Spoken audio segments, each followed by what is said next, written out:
Radhe Krishna dear all, कैसे हैं आप सब। आज मैं आपको सिखाऊंगी आइदर और का यूज। बेटा इसकी दूसरी प्रोनाउंसिएशन ईदर और भी होती है। आप चाहें तो आइदर और कहिए या फिर ईदर और, आप पे डिपेंड करता है। सिंबल देखते हैं, पहचान देखते हैं। जब दो में से कोई एक विकल्प चुनना हो तब हम आइदर और का प्रयोग करते हैं। इस प्रकार के वाक्य में या तो या शब्द आते हैं। दोनों वाक्य सकारात्मक होने चाहिए। आइदर और का यूज हम कहाँ करेंगे? आइदर और का यूज हम करेंगे जब हमारे पास दो सब्जेक्ट होंगे या दो वर्ब होंगी, दो ऑब्जेक्ट होंगे और दोनों हमारे पॉजिटिव होंगे और प्लस हमें दोनों में से किसी एक को चुनना होगा। मैं टाइप 1 सिखाऊंगी आपको, उसके बाद टाइप 2। सबसे पहले हम टाइप 1 देखेंगे, नोट देखेंगे। वाक्य में जब दो सब्जेक्ट तथा एक वर्ब, एडजेक्टिव, कोई एडवर्ब, ऑब्जेक्ट हो तथा वर्ब सेकंड सब्जेक्ट के अकॉर्डिंग आएगी।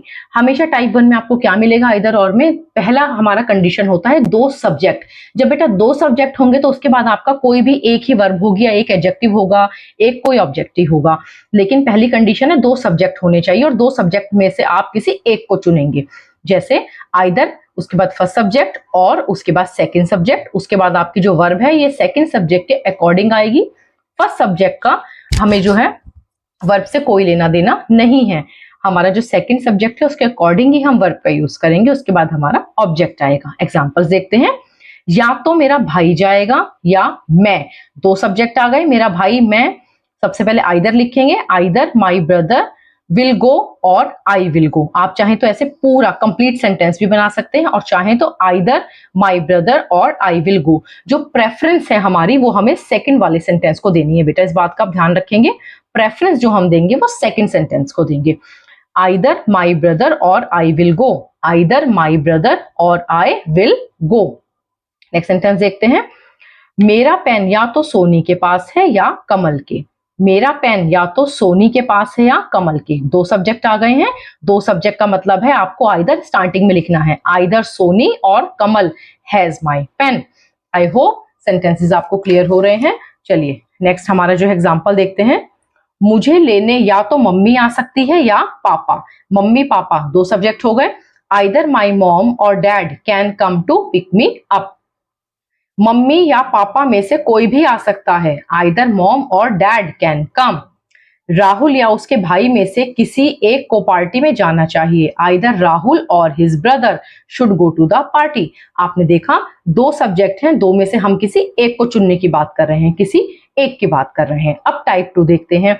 टाइप 1 में क्या था बेटा? दो सब्जेक्ट और एक वर्ब या एक ऑब्जेक्ट। अब टाइप 2 में क्या है? एक सब्जेक्ट होगा और दो वर्ब, दो ऑब्जेक्ट, दो एडजेक्टिव, कैसे भी आपका वर्ड्स हो सकते हैं। सब्जेक्ट के बाद आप सब्जेक्ट के अकॉर्डिंग आप हेल्पिंग वर्ब का यूज करेंगे अगर हेल्पिंग वर्ब की नीड है तो। उसके बाद आइदर, आइदर के बाद अगर यहाँ वर्ब है तो और के बाद भी वर्ब आएगी। आइदर के बाद अगर ऑब्जेक्ट है तो और के बाद भी ऑब्जेक्ट आएगा। आइदर के बाद एडजेक्टिव है तो और के बाद भी एडजेक्टिव आएगा। एग्जांपल्स देखते हैं। वह या तो तुम्हें कॉल करेगा या सीधे मिलने आएगा। वह एक सब्जेक्ट है, या तो कॉल करेगा या मिलने आएगा, यानी दोनों में से कोई एक काम होगा। He will either call you or come to meet me। Either के बाद भी आपका वर्ब आया और के बाद भी आपका वर्ब आया। चलिए बाकी एग्जांपल्स देखते हैं हम इसके। आप या तो चाय ले सकते हो या coffee. You can have either T और कॉफी। इस बात का ध्यान रखेंगे बेटा, जब दो सब्जेक्ट होंगे तभी आइदर और आपका स्टार्टिंग में आएगा। लेकिन जब दो वर्ब, दो ऑब्जेक्ट, दो एडजेक्टिव आपके होंगे तब आइदर और हमारा जो है बाद में यूज किया जाता है। या तो कोमल ने लैपटॉप खरीदा है या tablet. Komal has bot either a laptop और अ टैबलेट। आप या तो बहुत इंटेलिजेंट हो या बहुत भाग्यशाली। You are either very intelligent और वेरी लकी। अब जैसे चाहे सेंटेंस को बना सकते हैं। आई होप टाइप 1 और टाइप 2 आपको क्लियर हो गए हैं। लेकिन फिर भी कहीं अगर कोई भी प्रॉब्लम आप फेस करते हैं तो प्लीज आप कमेंट कीजिएगा। मैं कोशिश करूंगी आपके कमेंट्स का जवाब देने की। Thank you so much.